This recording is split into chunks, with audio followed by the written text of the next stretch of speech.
Hello, my name is Bren. I'm one of the rehabilitators here at the Center for Wild Bird Rehabilitation here at VINS, and I'll be taking you on a quick tour of our rehab facility today. The Center for Wild Bird Rehabilitation takes in hundreds of birds every year of almost every type of native species. Last year we took in a record-setting 705 patients and expect to continue seeing high numbers of patients in the coming years. Last spring, we completed a renovation of our building, which included redesigning the layout of the interior, adding new stalls to our ICU, and adding an additional room for baby songbirds. Now we'll head inside and I can show you what goes on behind the scenes here at the Center for Wild Bird Rehabilitation. This is our admissions room, where we take phone calls and greet people who are bringing us injured or orphaned wildlife. When somebody brings us a bird, we'll have them fill out a quick form while we examine the bird and then move it to our ICU or our baby songbird room. So far this year, we've received 40 birds. This past week, those have included a barred owl with severe head trauma, an emaciated crow with a fractured wing, and a goldfinch with head trauma and an injured wing. All of those birds are still receiving treatment and reside in our ICU currently. We also have a number of other birds in care, including several other barred owls, 2 red-tailed hawks, several other goldfinches, and a mourning dove. This room is the commissary. This is where we do all the fun, exciting tasks like diet prep, laundry, and washing dishes.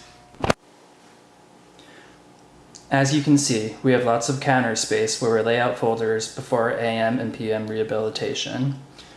We have several freezers and refrigerators for storing various food items, such as different meat products, produce, and our frozen diet formulas. We also have our heavy-duty sink and our washer and dryer machine for the large numbers of dishes and the high amount of laundry that we do here on a daily basis. This room is our baby bird room. This is where baby songbirds, woodpeckers, swifts, and other little ones come and spend their first days or weeks in care with us. This is one of the incubators that we use. As you can see, we have several woodpeckers, a sparrow, and a goldfinch currently staying warm in there. In the summertime, this room would be much more full and the entire counter would be covered with babies. This window is a one-way viewing window, so when people are visiting, they can see us care for the baby birds without disturbing the baby birds as they nap between their meals. This is our exam room. This is where we examine injured wild birds and perform a number of different treatments. Those treatments include things such as wound care, treating fractures, administering fluids and medications, blood work, and more. What you're seeing here is our oxygen cage. We use it to stabilize stressed out birds or birds with injuries such as head trauma or severe breathing problems. You can also see that it's connected to our anesthesia machine, which helps control the flow of oxygen into the cage.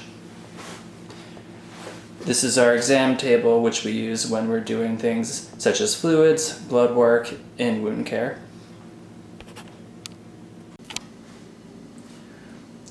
Here's some more of the equipment we use to help us evaluate and treat birds. The microscope allows us to do things such as check for intestinal parasites and look at blood smears to do white blood cell counts and check for blood parasites.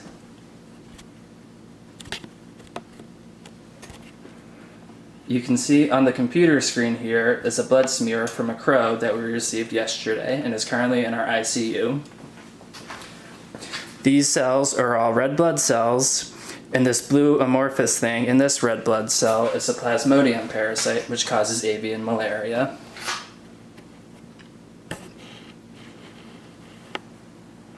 You can also see our ophthalmoscope, which is very important as many birds suffer from eye injuries when they suffer head trauma injuries.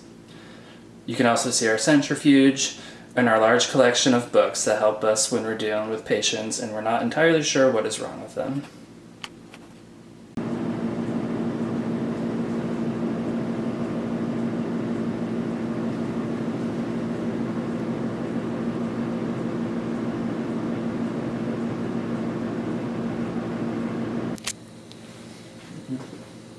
We are putting a figure 8 wrap on a crow because he has a wing fracture.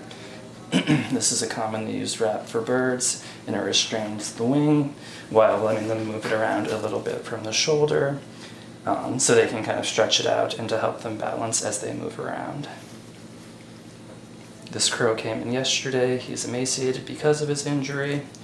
So we're doing fluids and supportive care, as well as pain medications for his fractured wing.